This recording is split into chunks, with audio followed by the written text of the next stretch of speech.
Hey everybody, Ben here. I'm the Buell Club's personal trainer, and today we are going to be busting another myth.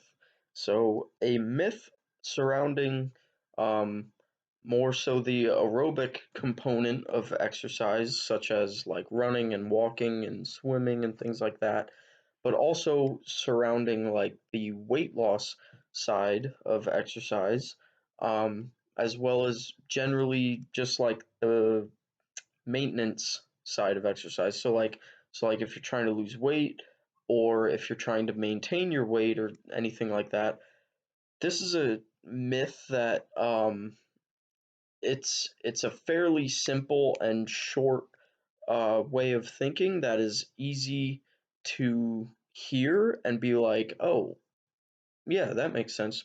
Yeah, sure, cool. Better bang for your buck. But I'm here to argue that. And the myth is the fat burning zone. So, the fat burning zone, what it is the intensity of exercise where you are primarily using fat as as the fuel to carry out that work, or the fuel to provide energy in order to sustain that work. Now, when I say fat, I don't necessarily mean abdominal fat or anything like that, or cellulite or something like that.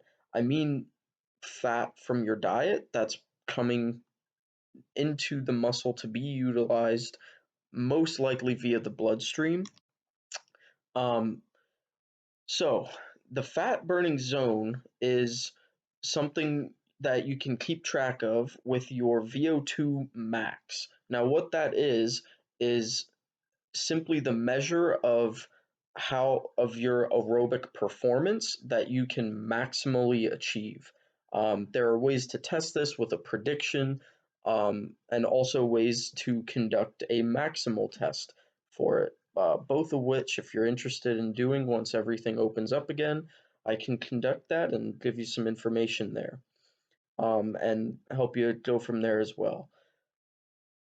So, um, when it comes to the myth is that you don't need to exercise at an intensity beyond the fat burning zone, to uh, to most effectively lose weight, or to most effectively burn the most amount of calories in the same or least amount of time as compared to a higher intensity exercise session.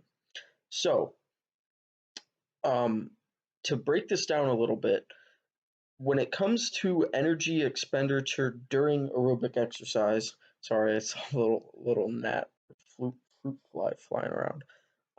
When it comes to that during exercise, it works more so in a ratio than it does as a preferred one nutrient over the other. So, um, to kind of give you an idea, if you start here and start here, each each hypothetical dot I'm pointing to representing respectively carbohydrate and fat, the higher intensity it is, the more carbohydrate you'll use. The lower intensity is, the more fat you'll use. Now, people think that this is beneficial to exercise at lower intensities for longer durations of time when you're trying to lose weight versus higher intensities for the same, if not a tad shorter period of time. They think that it's better to do the previous because fat per gram has 9 calories in it, and carbohydrate per gram has 4 calories in it.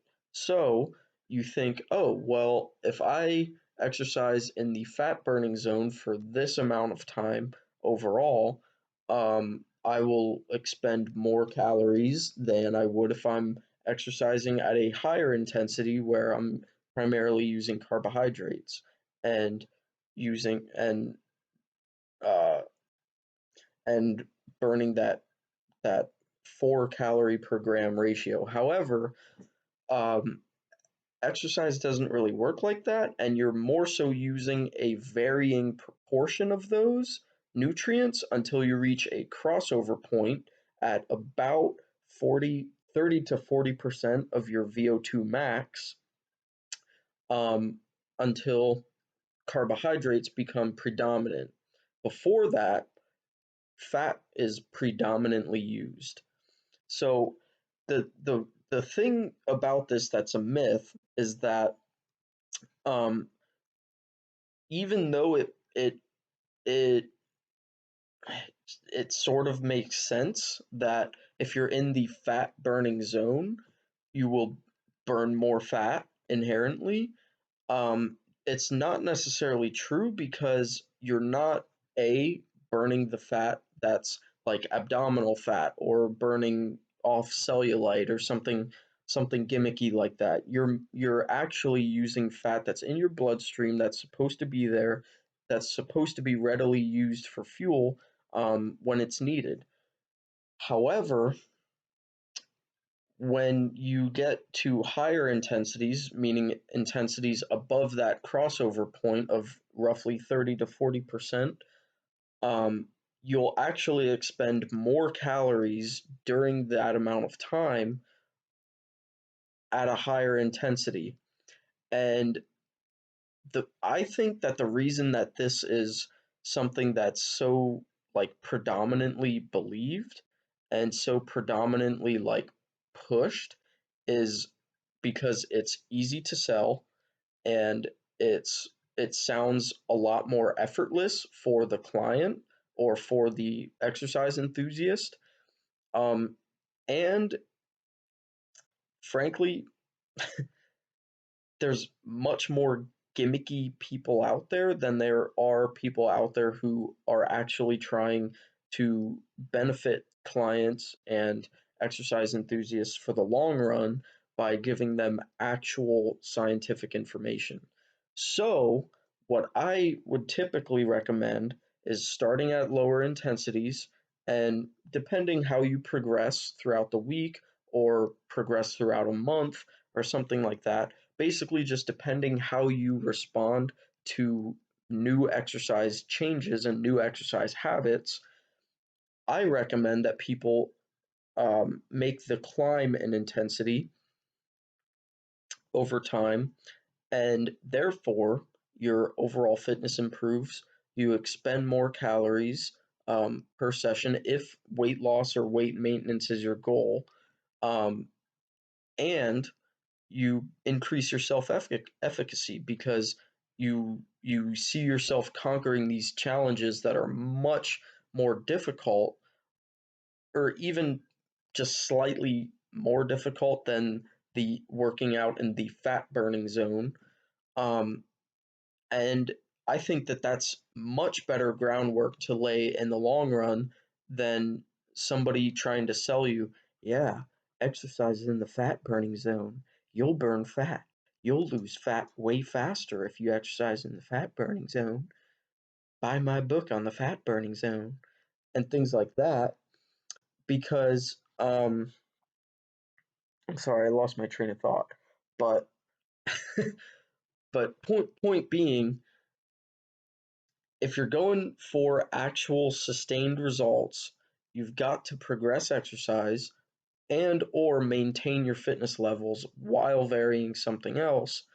Um, and if you're going to try and do weight loss or weight maintenance, which is a very common goal for people, which is a good goal to have,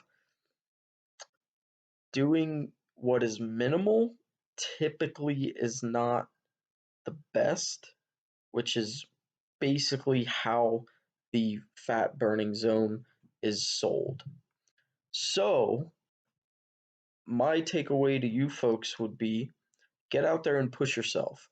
Um, if you have a hard time jogging because of just simple overall fitness reasons, build up to it over the course of weeks. Build up to that. Build up to jogging for a minute and then walking briskly for half a minute or another minute, and so forth. Build up to those higher intensities, and you'll start noticing um, a lot more changes in your physical fitness levels, and and you'll also notice more changes in terms of your energy expenditure if you're tracking things like that, or if you are hoping to lose some weight and you're not quite sure how. Um, you've got to raise the bar if you want to make a change above a fluctuation. So there's the myth that we're busting today.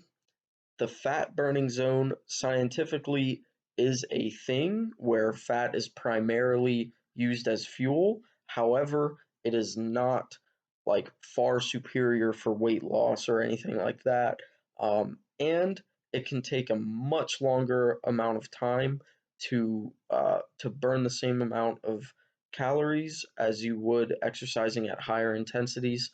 Um, and overall, pushing yourself to achieve higher intensity exercise sessions, with a method, of course, and as you handle it individually and respond to it individually, is ultimately going to be the best bang for your buck.